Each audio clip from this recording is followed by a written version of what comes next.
director just made every Antifa a criminal with just 2 words.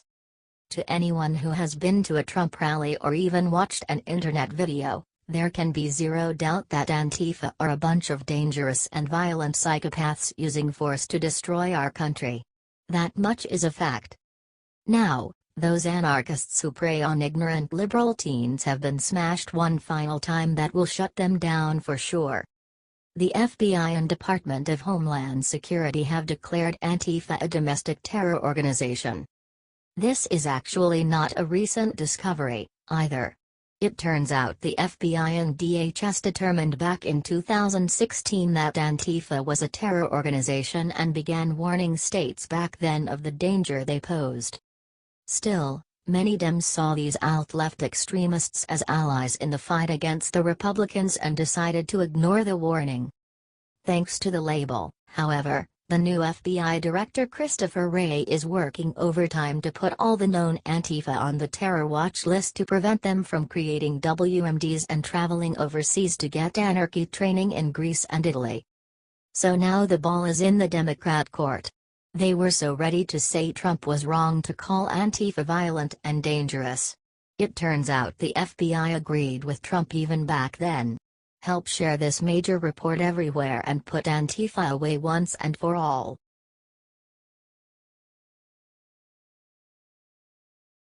Benghazi nightmare. This judge just gave Hillary Clinton some very bad news. Judge James E. Boasberg is on the attack. He wants the details of Hillary's email investigation to finally get seen by the public. Earlier this week, we reported that FBI was withholding documents on the Clinton investigation based on lack of public interest. According to the Washington Times, a federal judge has ordered the FBI to disclose more details on the investigation into Hillary Clinton's secret email account. After reviewing the document in camera, the court concludes that it largely rehashes information already made public, thus obviating any need for secrecy, the judge said.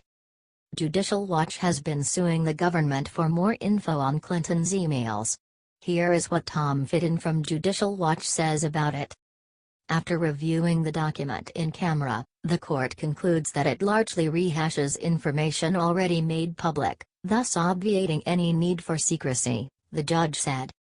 Tom Fitton from Judicial Watch released a statement about this ruling. "We're happy with the ruling, but it is unbelievable we're being opposed by Trump appointees in the State and Justice Departments on the Clinton email issue. President Trump ought to be outraged his appointees are protecting Hillary Clinton. The State Department should initiate action with the Justice Department, and both agencies should finally take the necessary steps to recover all the government emails Hillary Clinton unlawfully removed. It's time that the emails finally come out. The public deserves to know the truth. Get this out there, patriots. Don't back down in the face of this evil."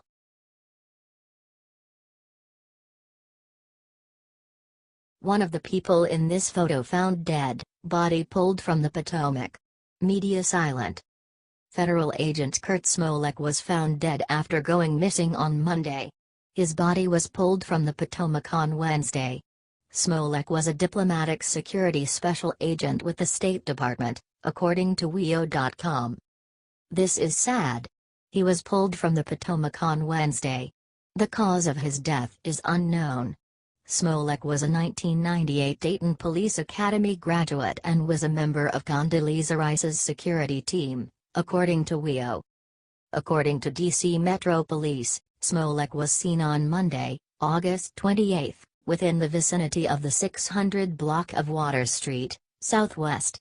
"It's sad that he has passed. He was described as white with brown hair, brown eyes, 5 feet 8 inches and 190 pounds.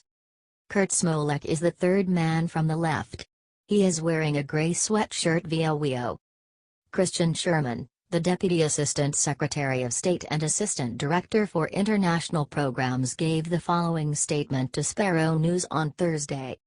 "It is with great sadness that I share with you the news of the death of Diplomatic Security Special Agent Kurt Smoller. Kurt was found deceased today and the D.S. Diplomatic Security Agency, is working closely with local authorities to investigate the circumstances of his death. Please keep the Smoller family in your thoughts and prayers during this difficult time. Share this if you think that it's time to drain the swamp. There is something fishy going on in Washington. We need to stop the calendar and drain the swamp. The people that are fighting for socialism or whatever in our government must be stopped.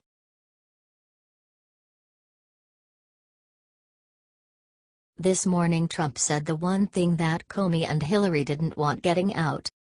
President Trump slammed the rigged system following the twisted reports that former FBI Director James Comey began drafting an exoneration statement for Hillary Clinton before he had ever interviewed her, says Fox News. This is the scandal of the century. Where is the lying media? Where are they? They covered every play-by-play of the Russian conspiracy theory against Trump, but they haven't touched this one at all. The president is talking specifically about the allegations made yesterday by Senate Judiciary Committee Chairman Chuck Grassley and Senator Lindsey Graham. We covered that yesterday. You can read more on that by clicking the link here. Here is what Tucker Carlson had to say about the issue. Conclusion first, fact-gathering second, that's no way to run an investigation, Chuck Grassley and Graham wrote in a letter this week to the FBI. The FBI should be held to a higher standard than that, especially in a matter of such great public interest and controversy.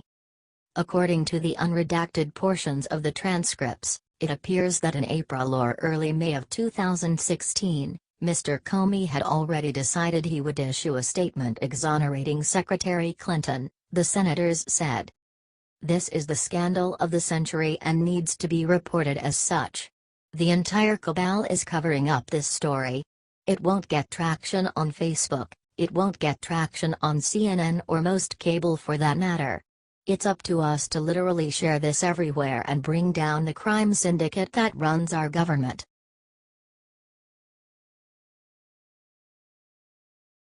Right after left claimed Mattis turned on Trump, Mattis stuck them down with just one sentence. The media has been trying to pick a fight between President Trump and Secretary James Mattis since the beginning because they know Mattis is a great military leader and he and Trump are very close. This week alone they tried to say Mattis contradicted Trump when he said diplomatic options were never off the table. Earlier that day Trump said talk with North Korea was over. The media left out one huge piece though. Mattis said he never contradicted Trump and the U.S. is not talking to North Korea right now. Mattis fired back at the nosy reporters on Wednesday who wanted to know why he turned on Trump with something fierce. I was asked if there were any diplomatic efforts left, and I said, of course not. Diplomatic can include economic sanctions, United Nations, not just talking. It didn't he contradict anything the president said. We're not talking to the North Koreans right now.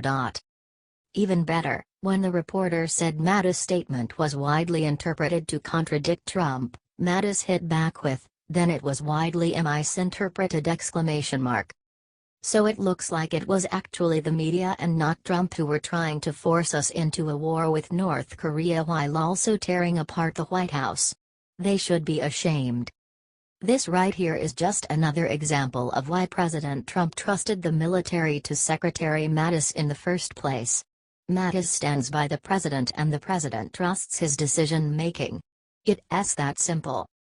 Let us help rectify this nasty smear campaign by getting this shared to all Republicans and show Mattis and Trump stand together completely.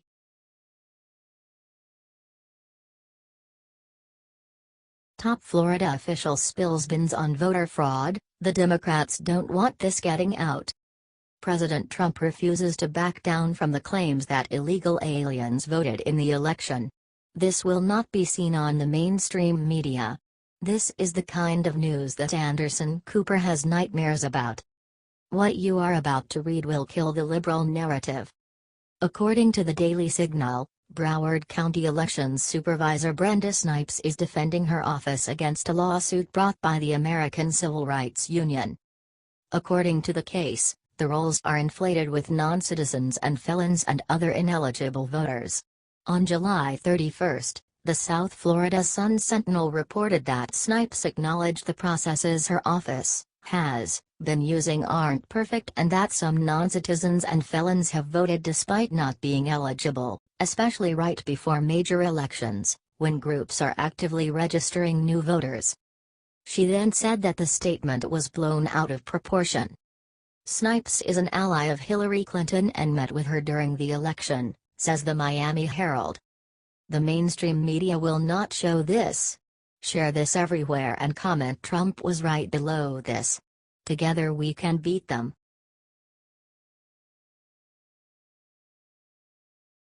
New report on left-wing SPLC shows exactly where their money is going and it's wicked. Some new revelations are plaguing leftists' favorite hate-spouting charity, the Southern Poverty Law Center. New records being released show that the tax-exempt charity is funneling millions of dollars to offshore bank accounts, according to the Washington Free Beacon. In 2015, the SPLC received $50 million in donations and had $320 million in net assets. Its business income tax return from 2015 also shows that the center has financial interests in Bermuda, the Cayman Islands, and British Virgin Islands. In 2015, SPLC sent $2,200,000 to an entity incorporated in the Cayman Islands. Another $2,200,000 was sent to a different fund in the Cayman Islands, a fund with exactly the same address as the first fund. The Free Beacon interviewed Amy Sterling Castle, CEO of consultative firm Pacific Human Capital. She said of these revelations, "I am stunned to learn of transfers of millions to offshore bank accounts. It is a huge red flag and would have been completely unacceptable to any wealthy, responsible, experienced board member who was committed to a charitable mission who I ever worked with. But the rabbit hole goes even deeper. Top executives at this charity make six-figure incomes while spending comparatively little on legal services to help the poor and disempowered. Their supposed mission. They have 75 lawyers on their staff but had only spent $61,000 on legal services in 2015. The SPLC is known for producing a hate map of organizations it calls domestic hate groups. This list includes conservative organizations in the mainstream right next to neo-Nazi and white nationalist groups. Pacific Justice Institute, a pro bono legal service provider working to defend civil liberties, was put on the hate list. CEO Brad Dacus said this. Why is the Southern Poverty Law Center doing this? It is simple. They want to vilify and isolate anyone that doesn't agree with their very extremist leftist policy and ideology. This isn't about defending civil rights, this is about attacking civil rights. The SPLC seems like a corrupt organization, yet leftists keep legitimizing it by donating money and airtime. Let us spread the word of who they really are by sharing this post 10,000 times. HT Washington Free Beacon.